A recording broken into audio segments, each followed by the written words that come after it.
আহত বাঘ নাকি সবচেয়ে ভয়ঙ্কর। শাহিনের হৃদয়ে যে হয়েছে ক্ষতের ছড়াছড়ি, তিনি ঠিক কতটা হিংস্র তা নিশ্চয়ই বলে দেন নয়। মাত্র দুটো টি-20 বিশ্বকাপ খেলেছেন শাহিন শাহ আফ্রিদি। 13 ইনিংসে নিজের গতির ঝড় তুলেছেন 22 গজে, উইকেট বাগিয়ে নিয়েছেন 18টি। তাতেও অন্তত তার শিকারী মনোভাবের প্রতিফলন ঘটে।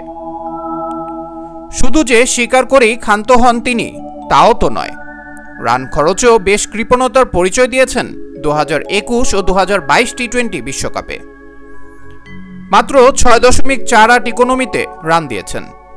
প্রশংসা না করে যে উপায়ও খুব বেশি বাকি নেই। একা হাতে ম্যাচ ঘুরিয়ে দেওয়ার সক্ষমতা যে শাহিন লালন করেন সেটাও নতুন করে বলবার নয়। বাঁ হাতের একটা ইনসুইং ডেলিভারি স্ট্যাম্প, তাতে ছত্রখান, হতভম্ব ব্যাটার। দুহাত প্রসারিত করে আকাশপানে এঁকে দিলেন চুম্বন। মুহূর্তের মধ্যে ঘটে যাওয়া এই ঘটনার সাথে আমরা সবাই নিশ্চয়ই পরিচিত। শাহিন শাহ আফ্রিদি বহুবার এমন দৃশ্যের মঞ্চায়ন ঘটিয়েছেন। আসন্ন টি-20 বিশ্বকাপে তেমন উদযাপন নিশ্চয়ই তিনি নিয়মিত করতে চাইবেন। কেননা একটা কষ্ট যে জমে আছে তার বুকের মধ্যখানে। 2022 টি-20 বিশ্বকাপের ফাইনাল যে তিনি খেলতে পারেননি পুরোটা, নিজেকে নিংড়ে দিয়ে দলকে জেতাতে পারেননি শিরোপা, 11খানা বল করতে পারেননি, ক্যাচ ধরতে গিয়ে হাঁটুতে চোট পান। এরপর আর ফাইনালে নিজ ছন্দে বোলিংটা করা হয়ে ওঠেনি।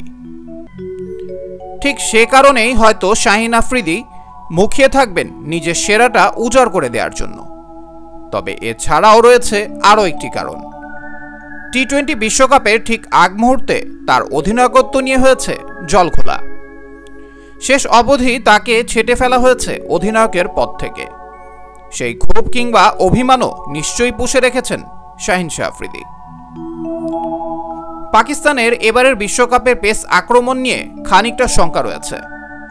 মোহাম্মদ আমির অবসর ভেঙে ফিরেছেন, তবে পারফর্ম করতে পারছেন না আশানুরূপ। অন্যদিকে হারিস রৌফ সদ্যই ইনজুরি কাটিয়ে ফিরেছেন বিশ্বকাপের আগে। এই যখন পরিস্থিতি, তখন পাকিস্তানের পেস আক্রমণের দায়িত্ব শাহিনকেই নিজ কাঁধে তুলে নিতে হবে। পেস আক্রমণের নেতৃত্ব দেওয়ার মতো বলিষ্ঠ কাঁধ রয়েছে শাহিনের। আন্তর্জাতিক টি-20 ক্যারিয়ারে 65 ম্যাচে 91 উইকেট শিকার করা শাহিন অন্তত জানেন উইকেট কি করে আদায় করতে হয়। তাছাড়া রান আটকে রাখার কাজটাও জানা তার। শেষ দুইটি টি-20 বিশ্বকাপে শিরোপার খুব কাছ থেকে ফিরেছে পাকিস্তান। এ দফা শিরোপা জয়ের জন্যই মাঠে নামবে 2009 সালের চ্যাম্পিয়নরা।